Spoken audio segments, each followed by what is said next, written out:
afternoon, everyone.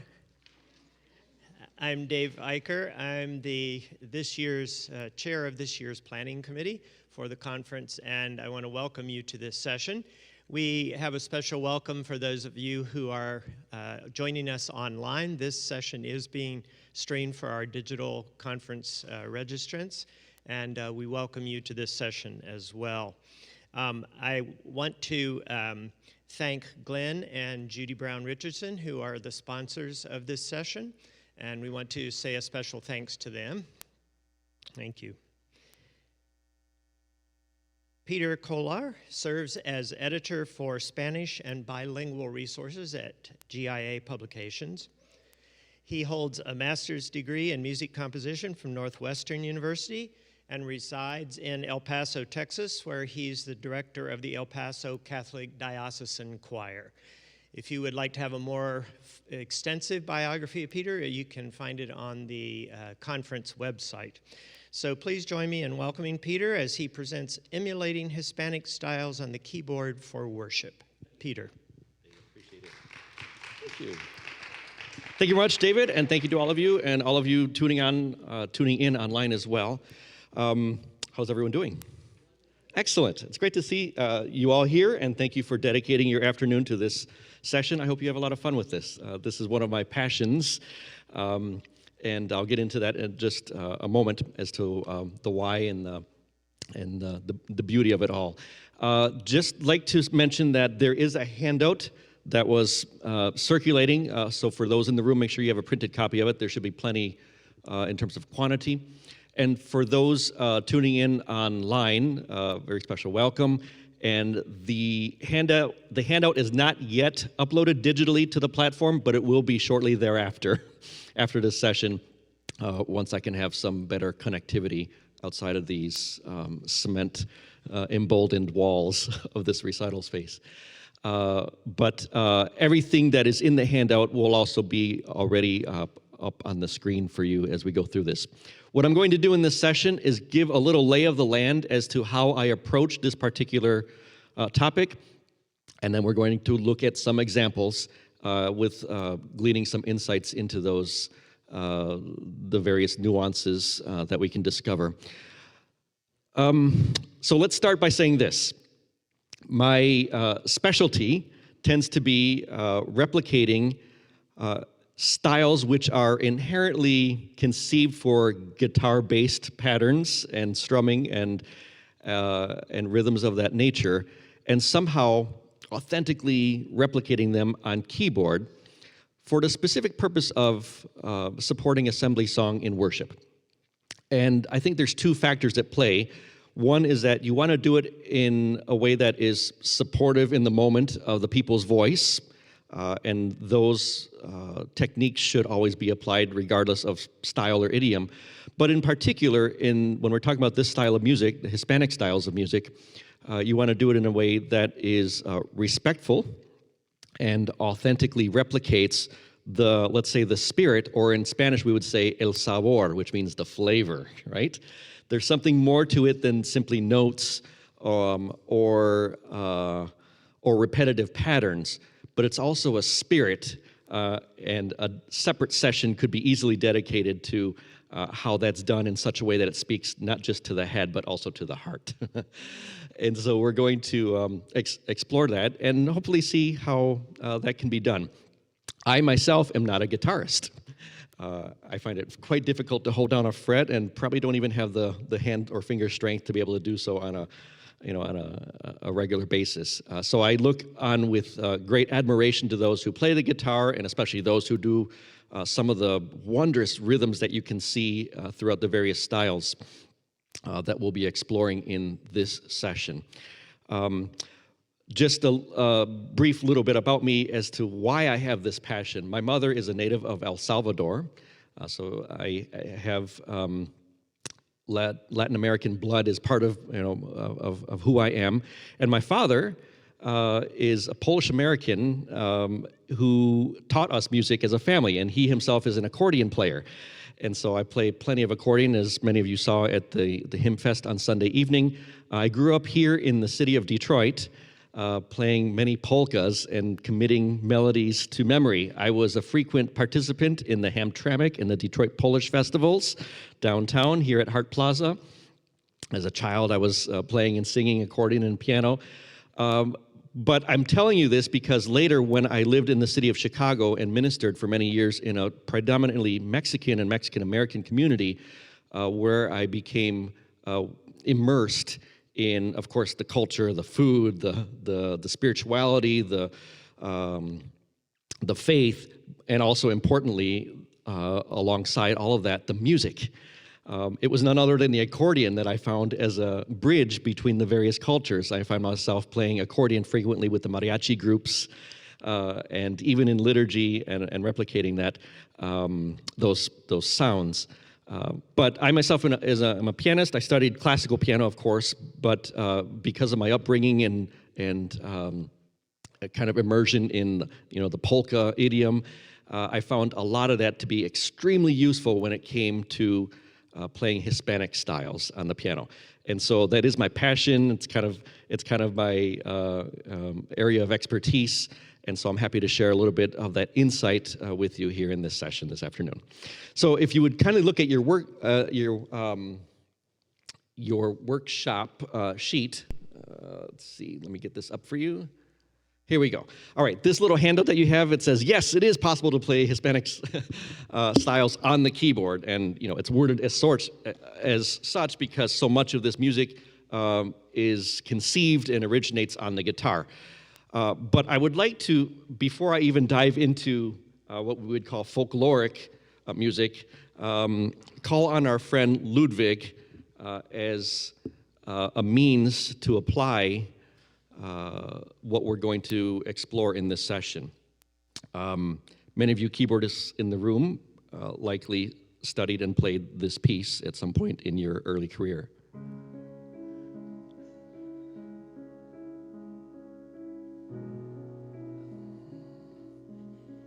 Don't worry, I'm not playing the full movement, just the full few bars.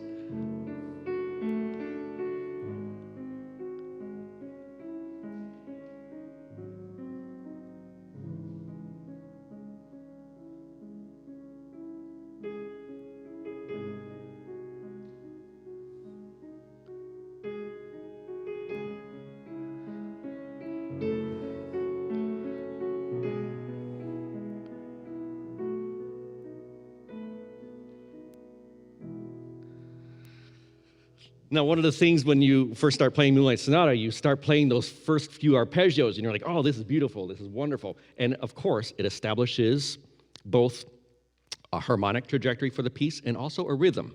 So you have this da-da-da, this flowing, and you think, oh, well, this is important, this is what the piece is. Except when you get to that moment when something else enters. And what is that? The melody. It's almost as a violin or a high tessitura cello comes in, and the melody is there soaring on top of it. And so then you realize in hindsight, in retrospect, that this was simply establishing el sabor. The rhythm, the harmony is established there. And of course, underpinning it all is this bass in octaves. You have, and then what does this do? But it moves linearly. So it itself, even though it's functioning as the root and the fundamental structure of the harmony at the moment, it also has a linear trajectory in terms of how it's doing. And of course, good orchestrators give interest melodically, as do choral writers, giving the alto line something more than just vertical notes, but an actual linear trajectory. And then this is established, and then the melody comes in. And all of a sudden, then that becomes the important element. All of this existed simply for the purpose of letting that melody shine.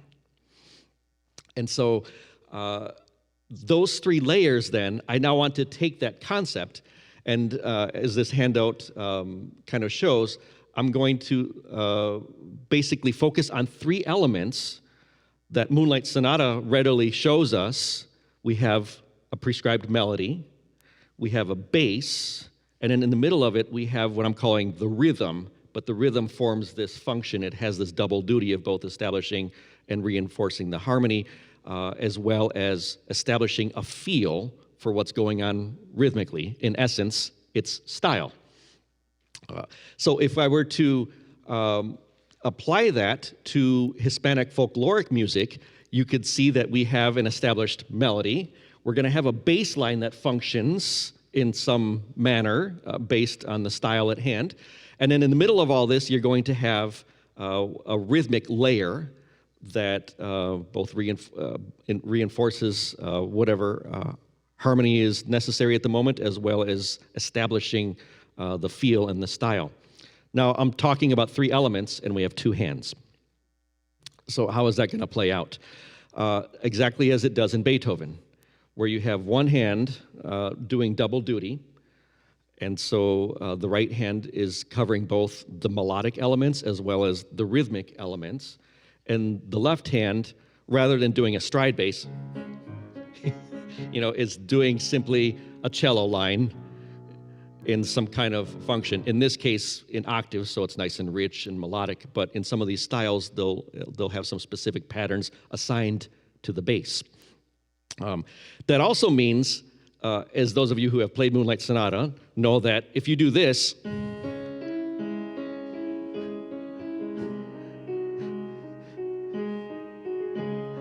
you're undermining what the piece is supposed to do.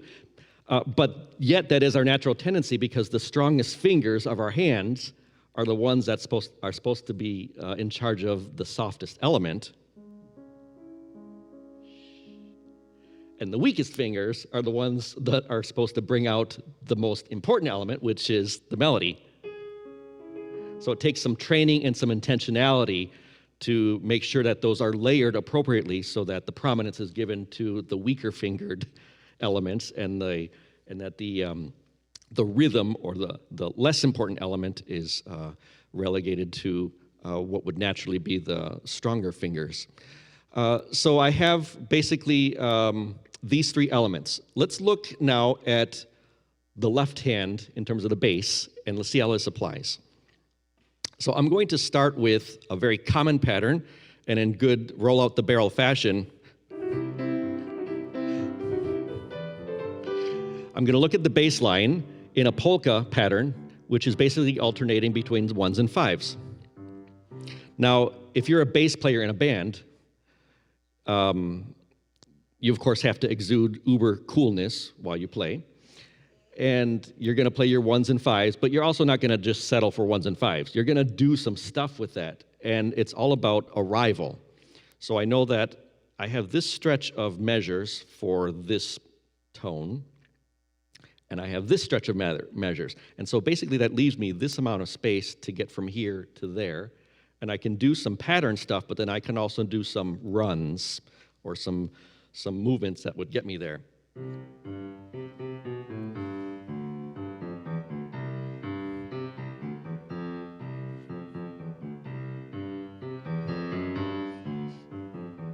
And have as much fun with it as you want, but basically you have a certain number of beats to accomplish something of interest to get from one place to the next.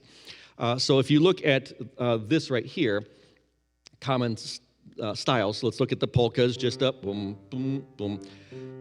Easy enough, ones and fives, and you'll see that throughout. Now, there's a pattern or a style called a cumbia, which is a dance style. It's a little bit of a slower polka, and it's accompanied often by what's known as the guido. So it's that rhythmic instrument that goes. So if you imagine that, slowed down a little bit and put a bass line in triads.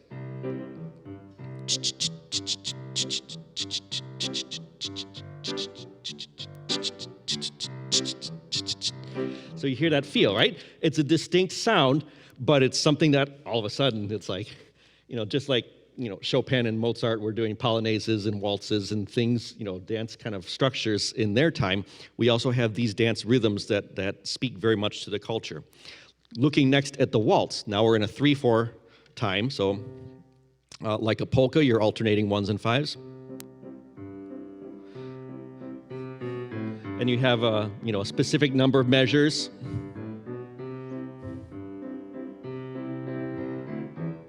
etc., etc. There's a pattern called a bolero. We'll look at some of these, but this is back in 4/4, and the bass line, instead of going, is slow down.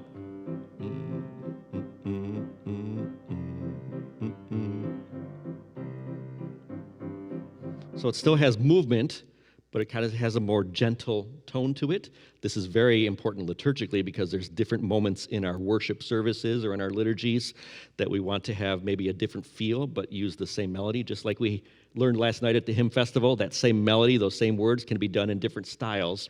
Some of those same concepts can be applied in these Hispanic rhythms as well. Similar to bolero romantico, but with a swung bass. You know, those.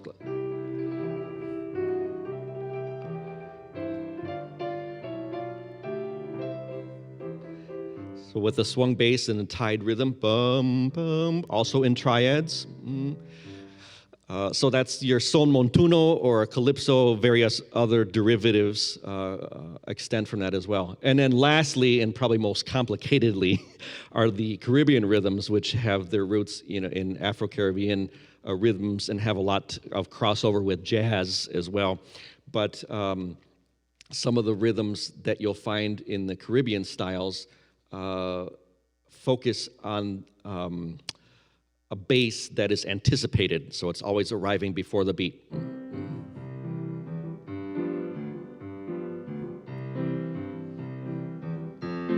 So the bass is always kind of jumping the gun on the arrival to the bar line, and so in that case, the rest of the rhythm kind of anchors that.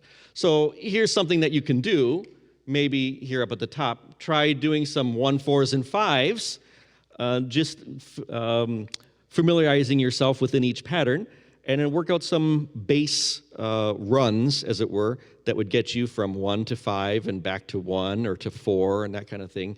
And so you can practice that and actually just have a little bit of fun.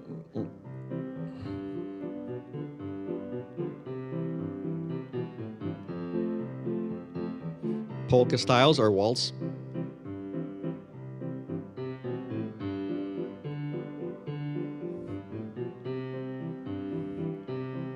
Simple runs going from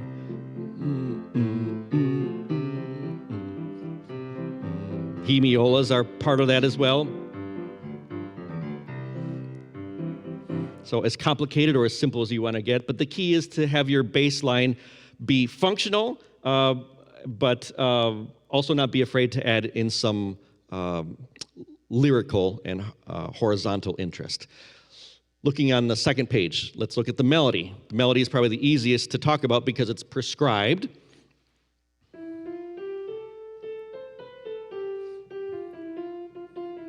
In a lot of Hispanic music, if you've ever heard music from, it's called trio music. It's where there were a trio of players with a requinto and a bass and a lot of harmony.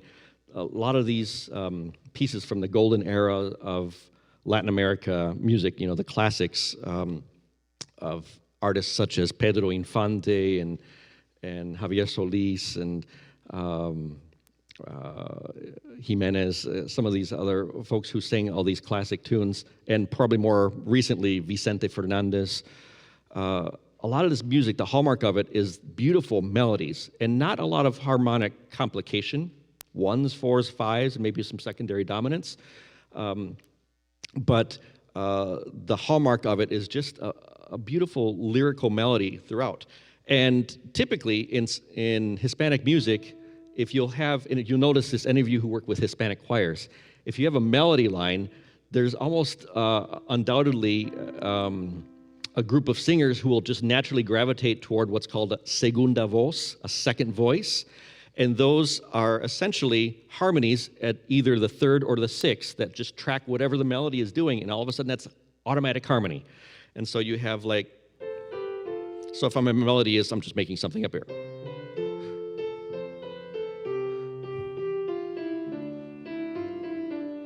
Or something similar like that. You would just add this in.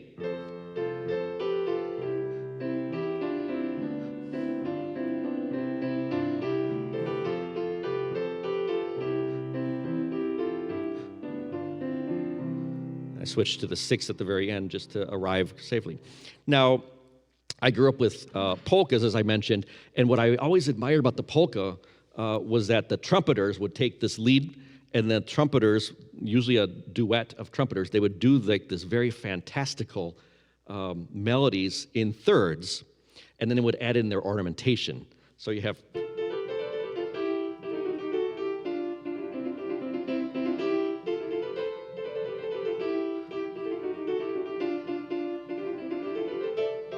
or stuff like that, and they would do this really fast stuff, and they were always doing the ornaments and the turns and the trills all together, and it was like this fantastical sound.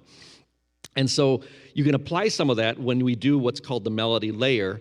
You have to practice your hand in or whatever you need to in order to have some facility in playing in thirds. But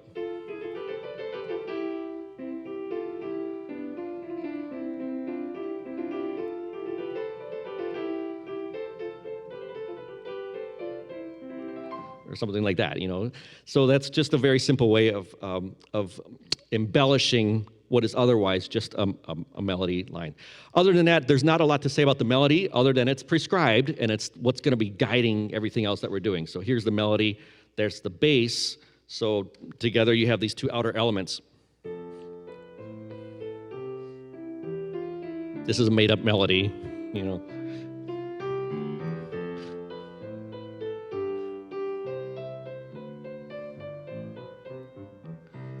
Simple. Now let's add in the third layer to our two hands.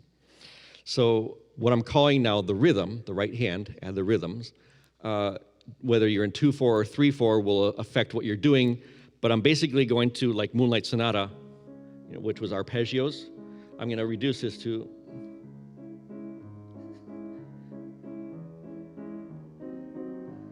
so cha-cha, cha-cha, cha-cha, cha-cha. If I'm in a polka texture, it's just cha, cha, cha, cha, cha, cha, or and so the cha or the cha-cha, depending on whether you're in 2 or triple meter. Now you can add these two elements or keep 2 of them together. Just to practice separately, and then when you're ready to, attempt all 3, you can add in the 3 layers. But if I were to go back to this example now, I'm going to add in a cha-cha.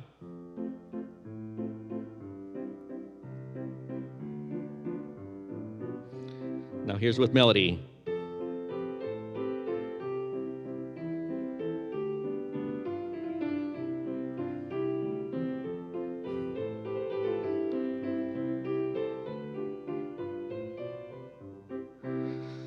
So the thing about what I'm calling the rhythm layer, it's like your picante hot sauce in your food, all right? You just need enough to basically season the food, and you will not mistake its presence, no matter what, right? But you don't want so much of it that it becomes, untenable for your taste buds, right? So you just need enough of the salsa in there to give it the flavor. The dominant layer is always going to be the melody, because in congregational song, you want strong support always for the voice. And so the rhythmic layer becomes subservient to the melody. And there's going to be times when physically those 2 layers collide, in which case you simply drop out the rhythm for those moments, and then when space allows, physically, bring it back in. And just like the salsa, that's all you need. You just need a little sprinkle here and there, and that gives you the right flavor. There were times,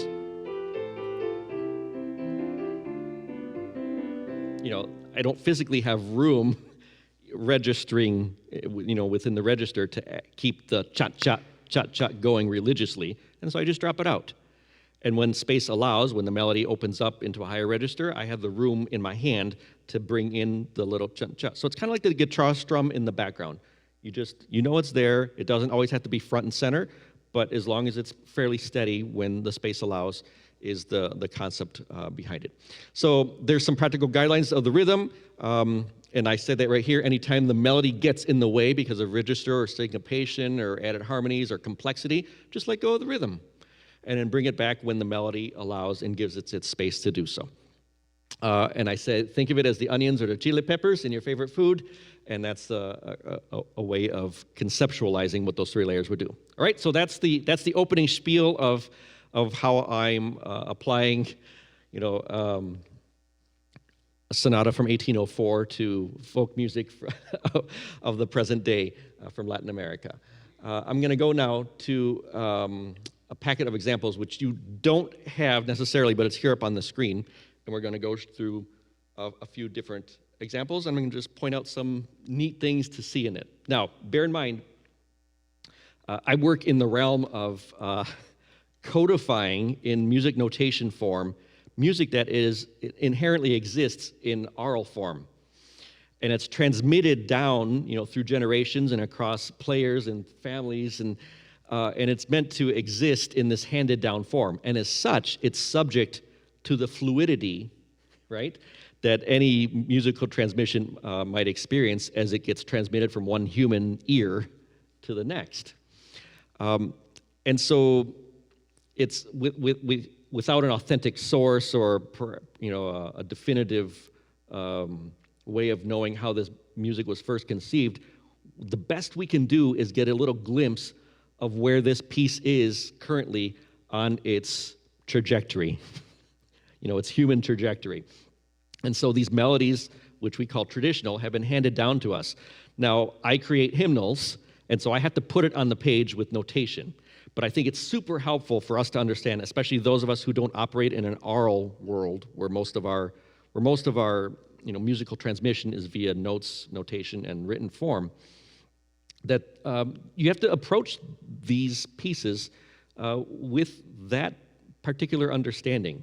That even though it's on the page here, and yes, there is an accompaniment and it's provided, this is not necessarily how the piece goes. And so we should be careful about imposing, especially on the culture who we're purporting to serve, some sense that what we sing on the page is somehow an authoritative version of that piece. It's simply a snapshot. It's this particular rendering from how this person heard it transcribed, and it's this arranger's kind of replication of an accompaniment just to make it functional. But it by no means is in the same category as Moonlight Sonata, which was, codified and is always played the same way each time it's performed. So with that in mind, just keep that understanding that this is one way. And, as someone who writes the accompaniments for many of these pieces, I would go back and do it completely differently if I were to do it again. And if I were to do it yet again a third time, it would also probably be much different than that second or the first time. It's just the nature of it. It's not unlike a guitarist who would pick up a guitar and play the accompaniment to any given melody, maybe done differently each time, and that's perfectly okay. So we're going to take a look at a few of these snapshots and see what they offer us by way of stylistic insight. Number one, here's a polka for a very well-known piece in the Latin American world called Arriba los Corazones, Lift Up Your Hearts. The melody is...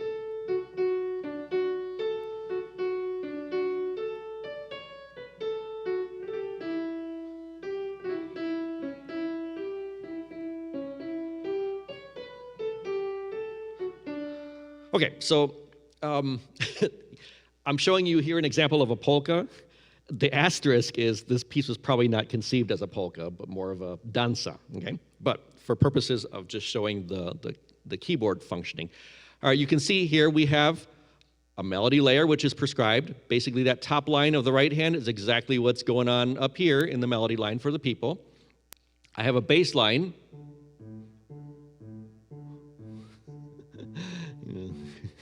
Just kind of doing stuff. I'm going to A here, so it's and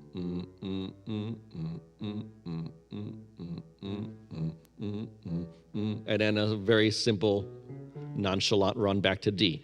1 and 5. Okay, that's the extent of what's going on here. Now, if I do this melody with the bass,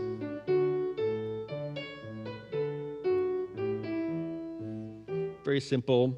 kind of replication of the polka style. I'm going to add in now this rhythmic layer.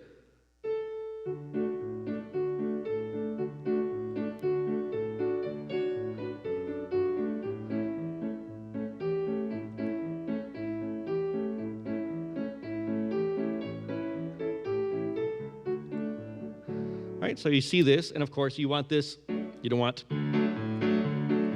but you want to pull it back so it's just like Moonlight, relegated to a secondary layer. And you just need a little bit of this, and there you have a genuine polka style, right? You know.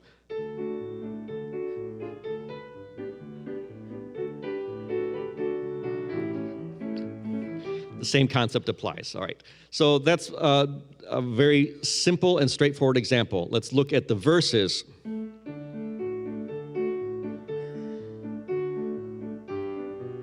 Run here in the bass. See that?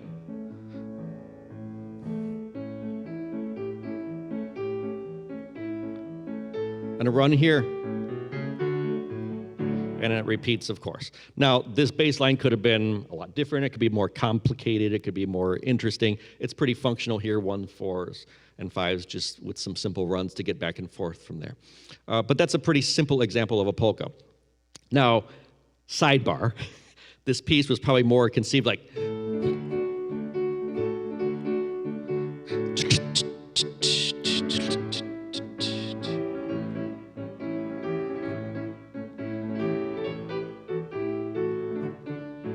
But if you were to do it like a cumbia,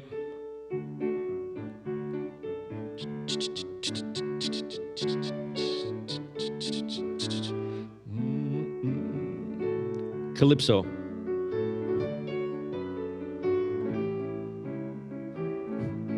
bolero,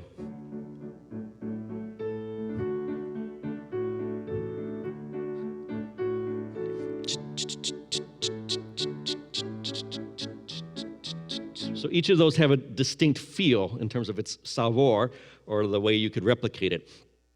So that's the beauty of these melodies and, you know, the rhythms that you would apply according to what the community expects and what is their you know, natural expression.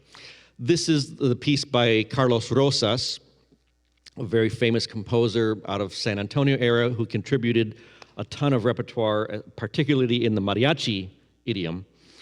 So you can see how, you know, these melodies and these pieces of Carlos Rosas's were, you know, originally designed for that particular style.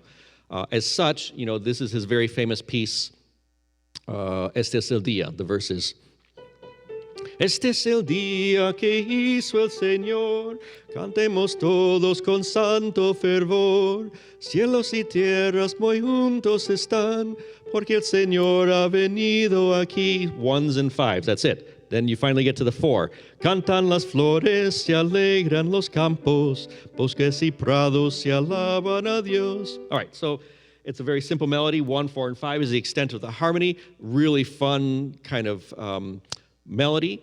The introduction material is the same as the refrain. So let's just give this a look.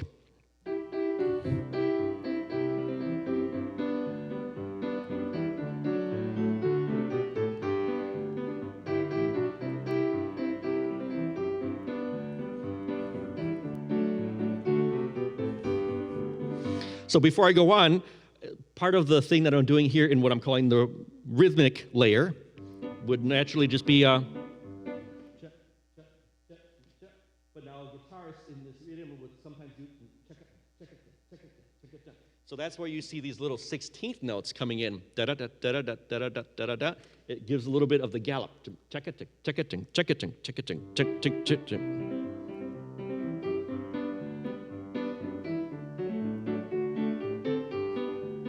And when I get into the verse, you'll see a little bit more of this.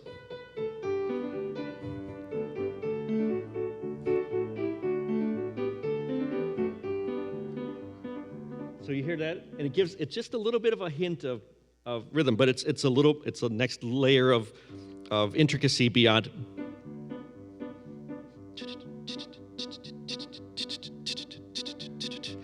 All right, I did some more things here, some syncopations in the bass line.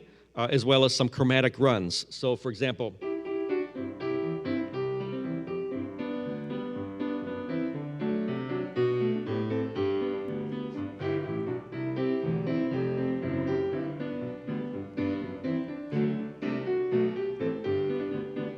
the kind of thing that a bass player would do when they have a little more drinks in their system and they want to have some fun, right?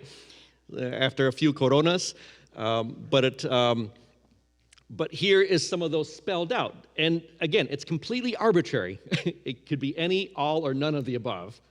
But it just shows you some things here in notated fashion. Here's that little chromatic run. Dun dun dun dun dun dun dun dun dun dun dun dun dun dun dun dun dun dun dun dun.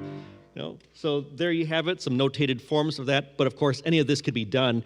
I tell pianists, when you're playing this music, equip yourself with the knowledge of the styles, and then read the melody. It's somewhat unnecessary to tie yourself to the notes, because again, it's always arbitrary in the moment, just like a guitarist is not going to read tablature each time they play a strum, right? They're just going to play a chord and a rhythm, and you're going to take that toolbox, those tools that you have at your disposal, and apply it to the melody at hand. And so ideally, you would read a lead sheet or melodic version of this and just take these styles and apply it to that melody, and knowing that you could do any of the above when it comes to these techniques. Here's another polka.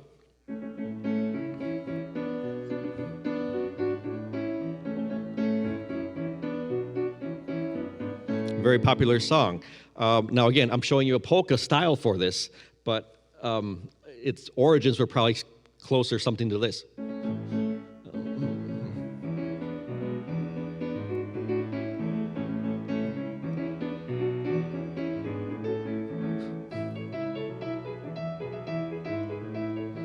So you'd have that kind of feel to it. Again, it's reduced here to a simple polka form, but again, if you were to just do this melody, you could apply any style you wanted in the moment. Let's see if there's anything of interest in the verses.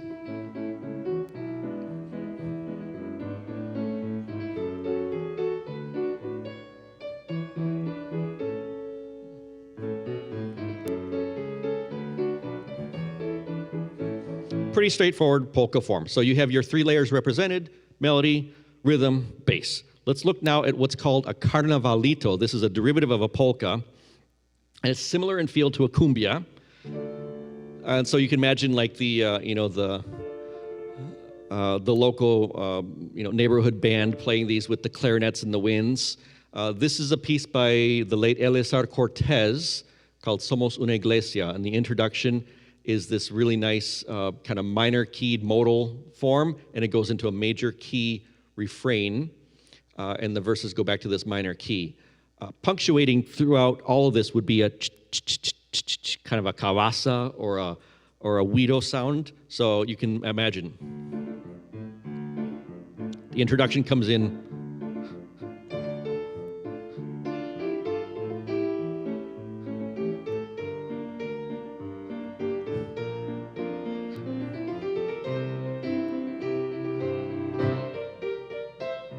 Un solo Señor, mismo espíritu,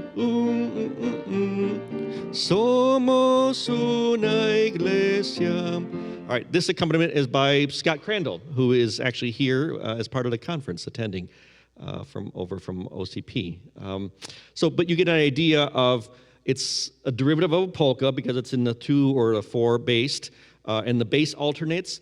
But it's not it's not un solo señor, different feel than this. It's slowed down.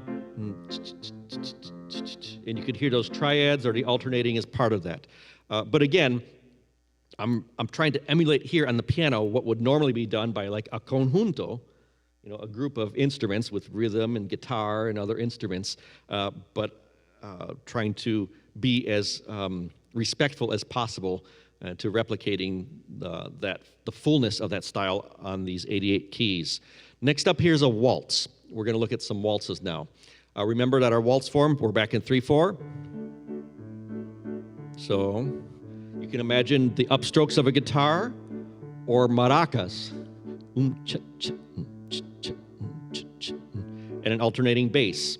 In a mariachi would be done on a guitarrón, that guitarrón, which are actually played in octaves. If you ever see them holding their fingers like this, because the fret's so big, they have to grab each one, and they pluck 2 strings at a time. Boom, boom, boom, boom, boom, and they play it like that. That's why they have that, really dramatic gesture each time they play these strings. So some full bass is important. This is a piece by Pedro Rubalcaba, psalm setting of Psalm 27. So pretty simple. You see the 3 layers in that melodic form, which is prescribed, same as the melody. You have just alternating bass, moving where it needs to, going back and forth, some nice linear movement, and then in the middle of it all, chut-chut, chut-chut, chut-chut, establishing both the rhythm of the moment as well as the harmonic need. These verses go into a relative minor. So, and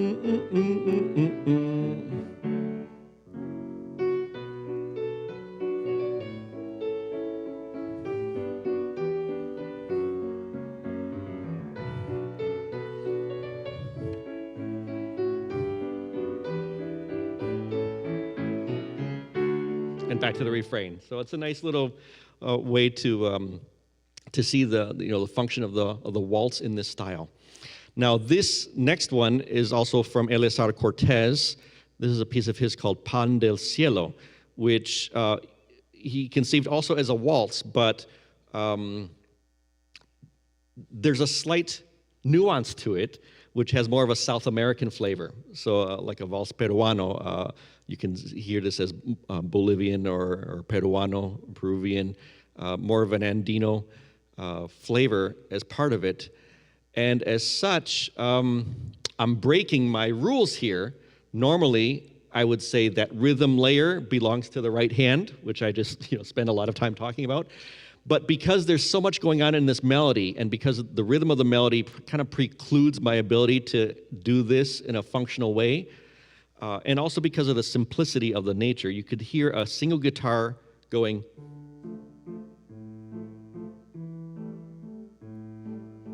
And so for that reason, I kept this in the left hand.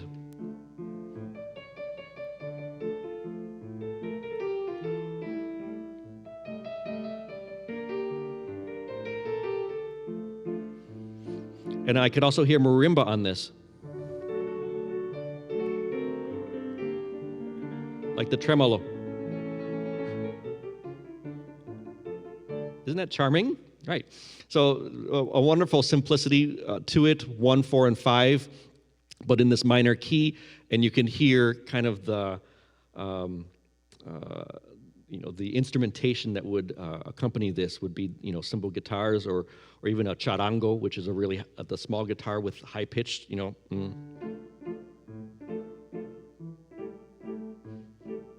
And the bass line, not even done by a bass, but on the guitar itself, just with the low notes. Boom, chun, chun, dun, chun, chun, dun, chun, chun, dum. The refrain is similar. Notice how I'm doing it in harmonies.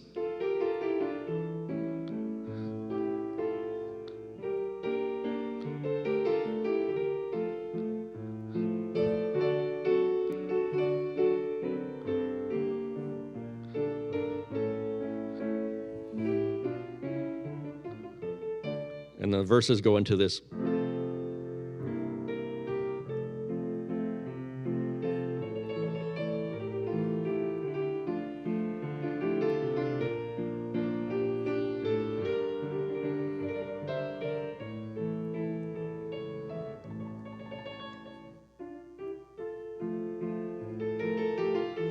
So a very charming piece, a nice look at a variation on the waltz form.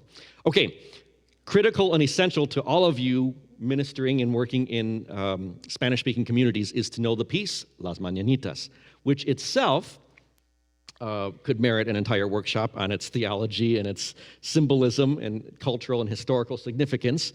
But importantly, to know that it is... it has its religious origins surrounding Our Lady of Guadalupe. Yes, and King David, of course, que cantaba Rey David. And so, musically speaking, there were various iterations of mañanitas. There was las mañanitas guadalupanas, which is a long litany of 13 verses worth of effusive poetry and wondrous imagery and lavish praise as a means to wake up Mother Mary on her special feast day. The December 12th is when the Lady of Guadalupe is celebrated. And so that melody is slow waltz.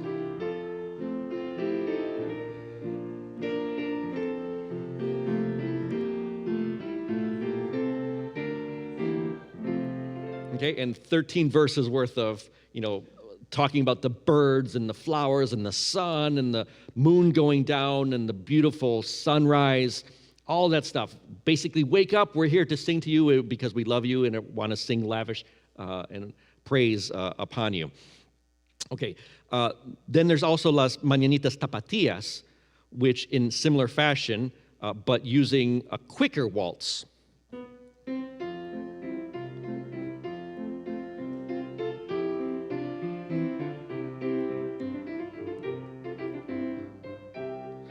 So it's cha-cha, cha-cha. So those two songs existed, and both of those are part of the traditional repertoire that would be done to serenade La Virgen de Guadalupe on her feast day. Now, what has happened in popular culture is that a verse of that first slow waltz has been basically medleyed or coupled with the fast waltz, and that medley has become the de facto happy birthday / happy anniversary / happy Father's Day / happy Mother's Day / happy ordination day song, celebration. So families would, families and popular culture basically sing the song that has its origins, very much rooted in a religious stronghold, as part of just the everyday expression of how you celebrate a loved one, on their special, in their special moment. So for us, music ministers and folks ministering in Hispanic settings, it's important to know this. Now, not only is it important to know it, but it's important to know it in several different keys. So a guitarist would simply play hazlo en re or sol or fa or mi, whatever. So the keyboardist, you have to be adept and ready to play it in or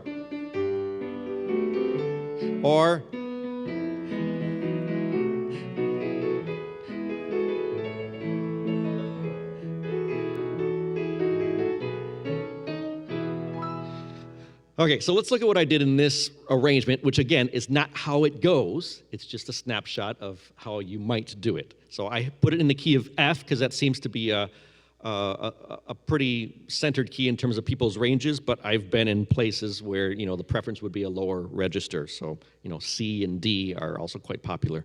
But for the sake of this example,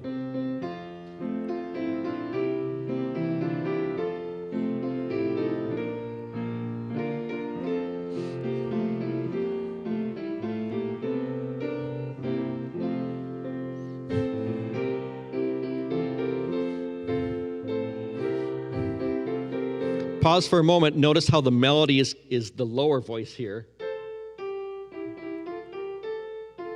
And I've added the segunda voz on top of it, but it could exist also in either location, so it's somewhat arbitrary where that occurs. Ya los parillos cantan, la luna ya se metió. And then here you switch. Okay, now here, that first little line is kind of the first glimpse into what would be the mariachi rendering on this guitarrón.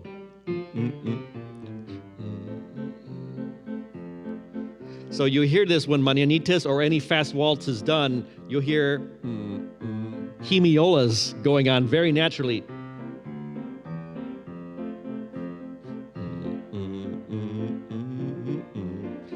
So that's kind of a hallmark of the style and what lends a lot of the charm to it. I outlined here this little fill, inevitably, because it's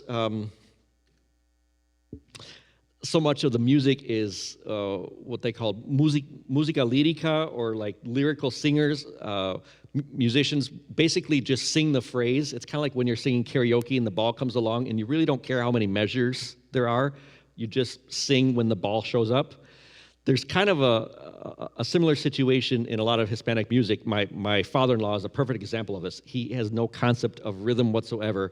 He's so concerned. He has a beautiful voice, and it's just for him. It's just all about when the phrase enters, you know. And so, as a musician, sometimes as an accompanist, particularly, I make sure that I put some fills in here to make it very clear intuitively when the next phrase might begin, because otherwise.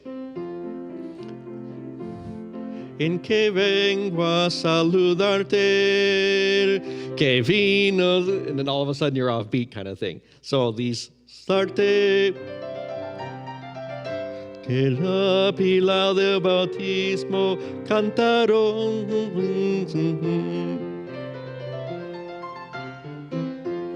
Kind of the runs and the fill material will help establish that there's something in this space, don't sing yet, and now it's your turn to sing, and those phrases occur naturally. Here's an instance of the hemiola occurring that I was just playing. So you have, this number of beats to get to where you need to go, and the bass player can naturally, instead of can extend it by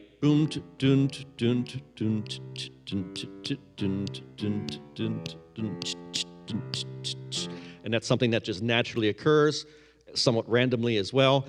But there's intuitive sections where they naturally lend itself to it. Let's go to the last section of this piece. And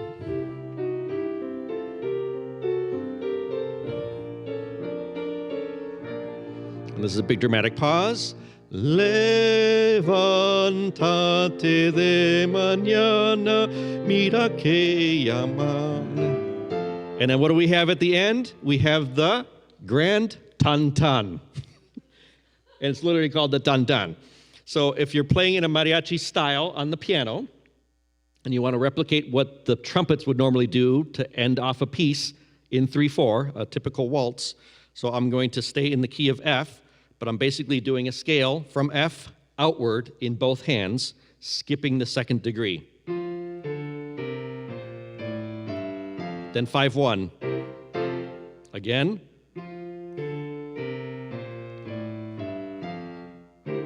Mira que amaneció. Now you embellish it very simply by going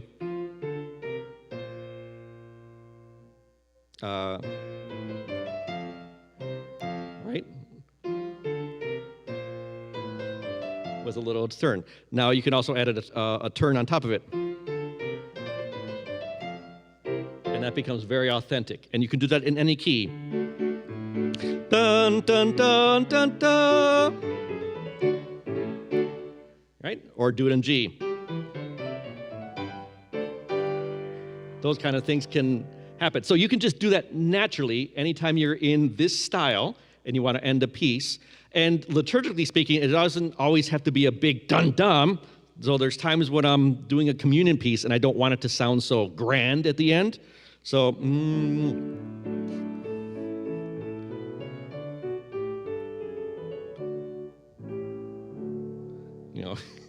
just a very simple way. You still get the 5/1 in there. It's still replicates the style nicely, but it's also liturgically conscious, cognizant of the moment at hand. Or sometimes I've done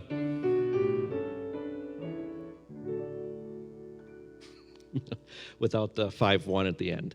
So those are just some little cues and how you can play with the style. But when a Hispanic person will hear that, that's like del corazón. You hear that, and so us accompanists taking the time and the responsibility to replicate that in our playing, that speaks volumes beyond just notes and technique.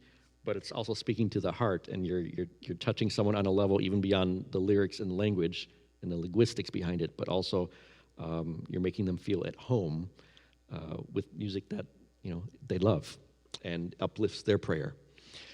My next example is going to be a hybrid This is a setting of the Glory to God text in Spanish by Pedro Rubalcaba, and this is from his Misa Ranchera, which is a mariachi mass setting.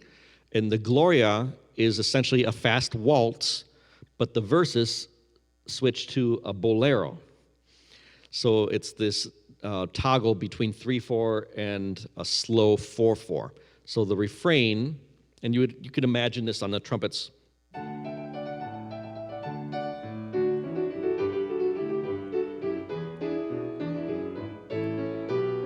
There's your hemiola. The refrain goes, Gloria a Dios en el cielo. Those are the trumpets. It's da-da-da-da-da-da-da, right? If you want to do that.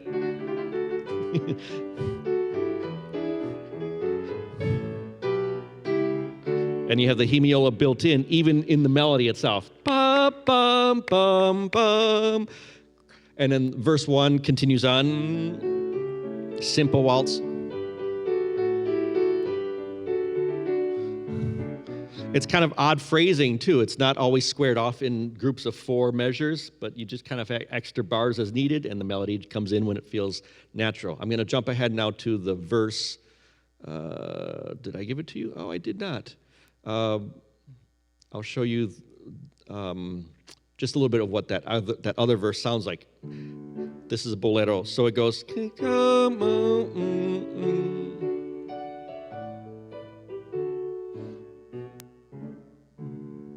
This is the bolero ranchero. If you know these songs, y volver, volver, volver.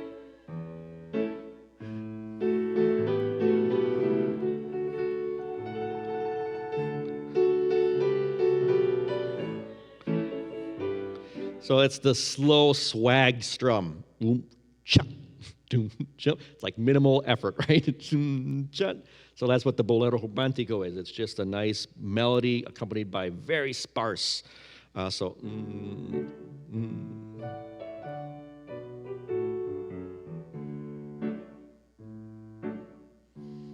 then this particular piece goes back into the 3/4 refrain.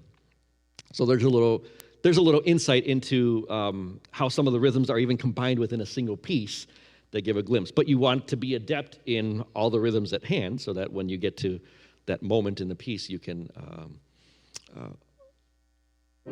do each of those accordingly.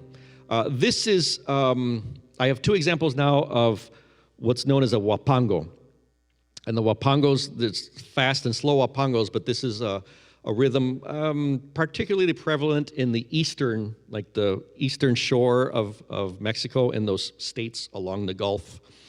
And it's 3/4 based, but because of the bass and the rhythmic pattern, it throws you off. It doesn't anchor itself as a cha cha cha like those other waltzes did, but it kind of disorients you into these ever-occurring hemiolas within the bass. Before I even do this example, I'm going to show you just simply doing this pattern. If I do the bass pattern, it's very strongly feels like 1, 2, 3, 1, 2, 3, 1, 2, 3, 1, 2, 3, 1, 2, 3, right? But if I switch the bass,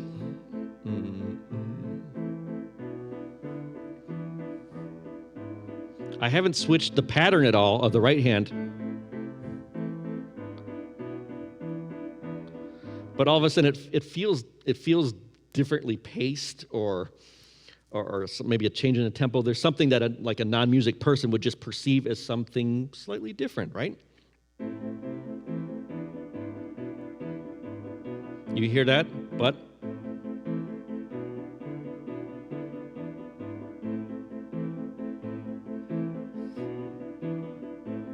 so this is a hallmark of the huapango style. Now what the bass player does, oftentimes on the guitarrón, is then they add in the syncopation, so it becomes even more complex.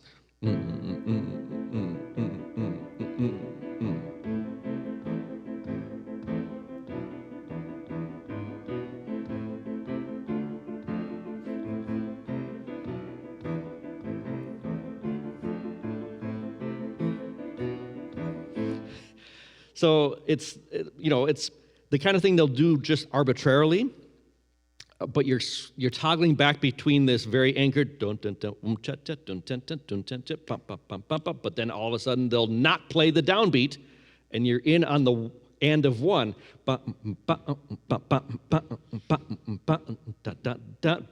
bum bum bum bum bum bum bum bum, and that pattern is very prevalent throughout these wapangos. So with that context in mind, here's a piece called Banquete de Unidad. These are my good friend Damaris Tiet, who is Puerto Rican, but did an album with a lot of these Mexican styles influencing her work. So this is a nice slow waltz.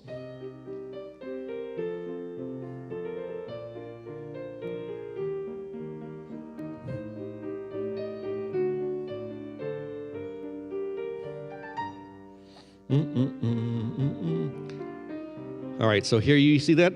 So it's very strongly 1, 2, and 3, and then right there, bum, bum, bum. There's your and of 1 coming in on the bass line. Moving on, you might have a couple more of these. Bum, bum, bum, bum, bum, bum, bum, bum, and then a run going into what's going on. Now again, this is just notated 1 accompaniment, and it's probably not even what was recorded or what might be played now, but it just shows you some of the options you have at your disposal to apply when you do this style. Going on to the verse.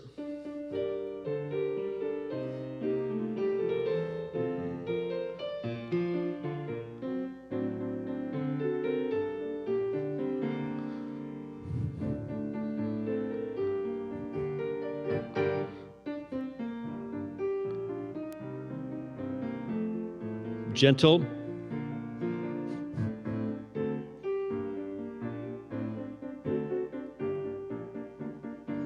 Okay, next example, very similar, but a little bit quicker paced.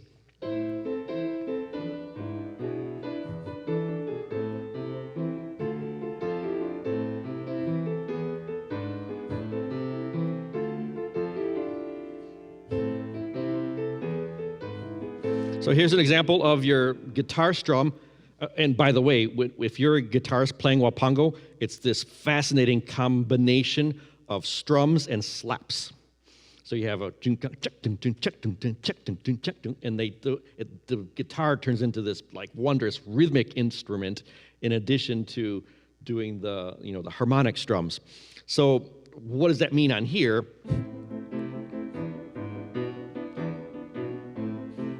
Un solo Señor, una sola fe, hay un solo bautismo en la fuente de agua viva, hay un solo bautismo en la fuente de agua viva. Verses, listen to the change. Como cae agua del cielo y da vida a la tierra, el amor de Dios desciende y da vida a su pueblo. Como cae agua del cielo y da vida a la tierra, el amor de Dios desciende y da vida a su pueblo.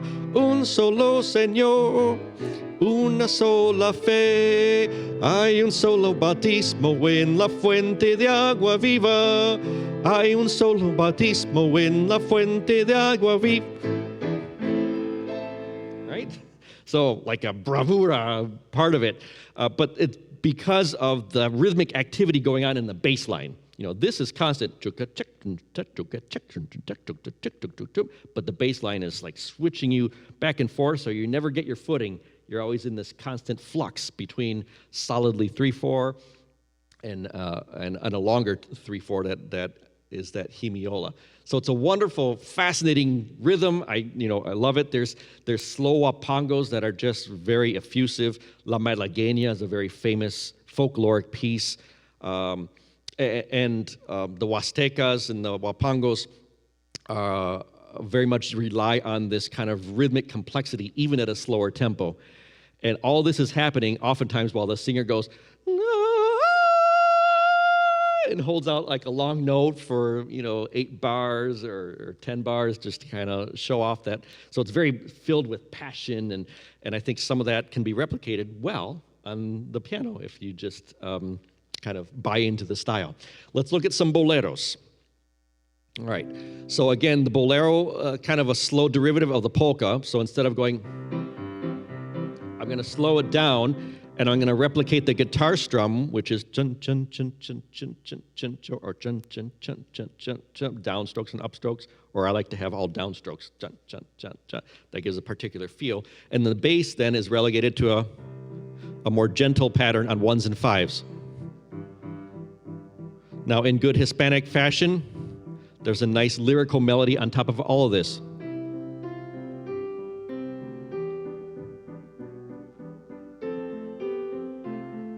Does it remind you of something?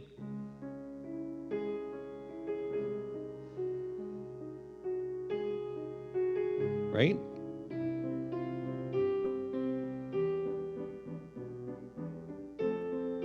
Again, bring out that melody. Super soft.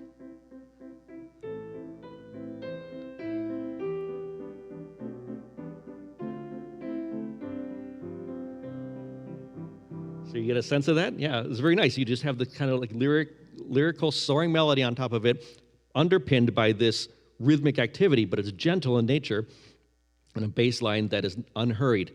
This is the kind of style that's perfect for communion, for those in denominations that have processions that come up to receive, body of Christ.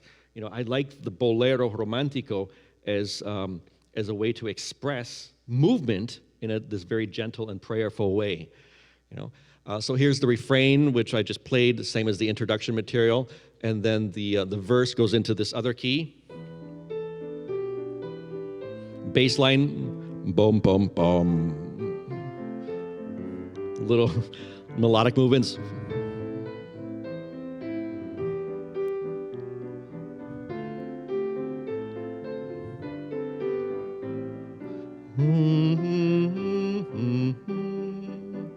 And then the other thing I did in this particular accompaniment, I had this rhythmic element, not just stay static, but it also adds a little bit of melodic element in some of these moves. Right here.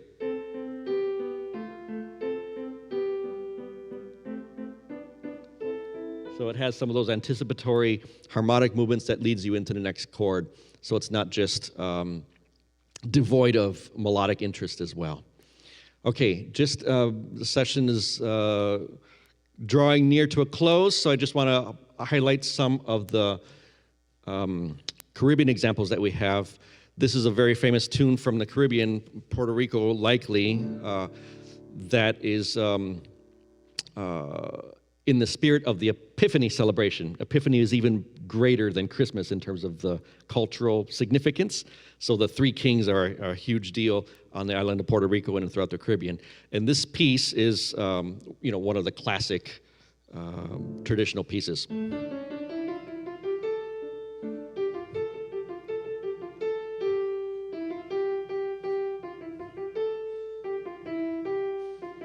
So the hallmark of these tunes is that they're in a minor key. And it's also like, if you look at the son cubano or son montuno, the nueva trova, these are some of the styles from the region, but the hallmark of them are kind of minor 1 and 5/7. So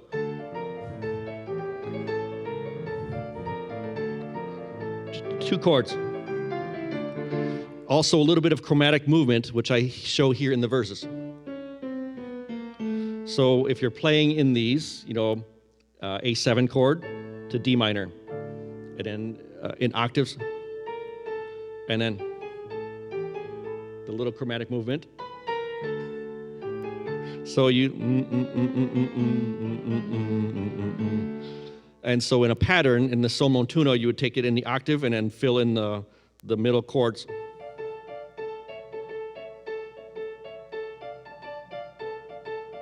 Now I can take those octaves and kind of swing them around.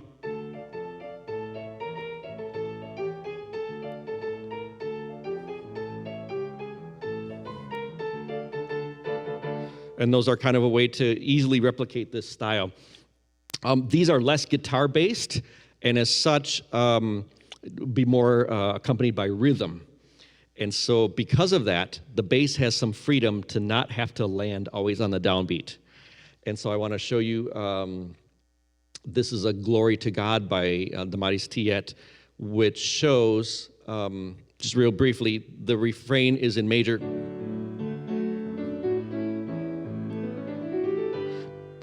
Kind of that feel, but when it goes into the verses, it goes into the hallmark traditional sound of the island, which is, you would hear this primarily on a cuatro or requinto.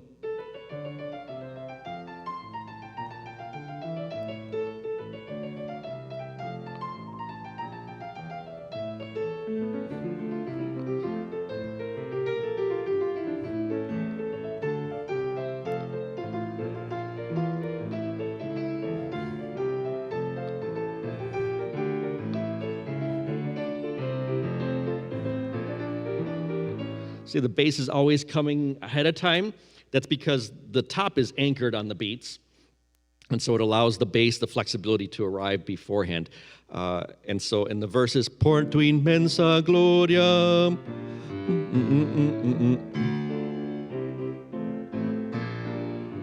I'm bringing him out ridiculously loud right now, but. In its bare form.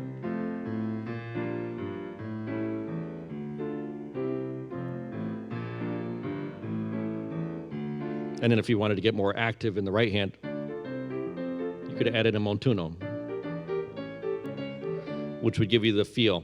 But this is a really fun thing to play with. I'm fascinated by these rhythms, and if you wanted to explore on the piano, they're not harmonically complex. I'm dealing with, a fairly limited circle of fifths, but the rhythmic interest and the activity behind it is something that you can hear, in all these instruments, and then put right there. All right.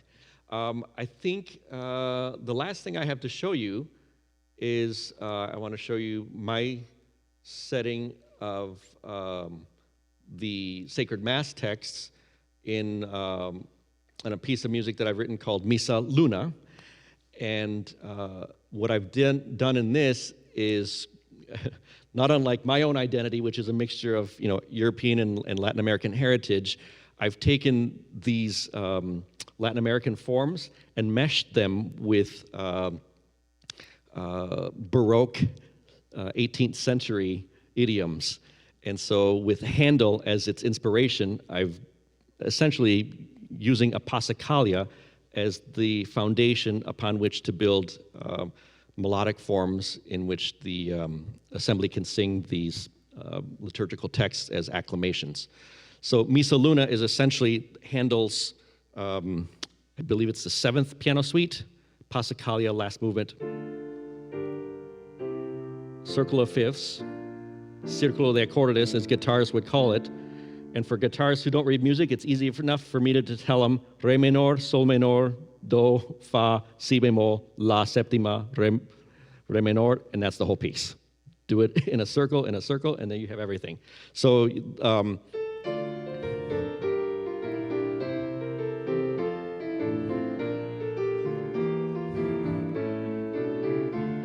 is kind of the essence of the piece. But on top of that, if I go to the Hosanna section, if you do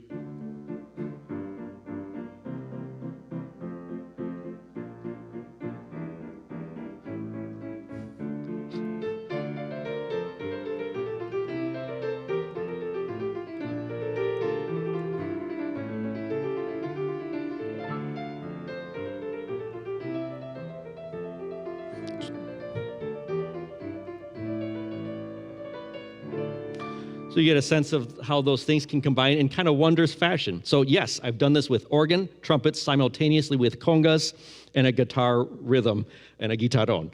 And so it's kind of a wondrous blending of how all that can occur naturally, and permission to be creative in how we apply these styles. So this is a mass setting built on that, and of course I've concertized this in piano form, but I've also heard it done as a cumbia and a merengue. So. And if, who would have thunk some Handel from, the 1750s or 40s would be a basis upon which we could apply some pretty innovative uses in terms of these styles. So our session is come to a close. I want to just remind you and encourage you, have fun with this. It really is something that I think will bring you joy. And the more you immerse yourself into all that it has to offer and discover what, the riches, the musical riches that this, our Spanish-speaking brothers and sisters, naturally imbue and partake in, we can certainly honor that by how we approach it in our own music ministries, especially the keyboardists among us. So God bless you all. Have a wonderful rest of the conference, and thank you very much for your time. Good afternoon.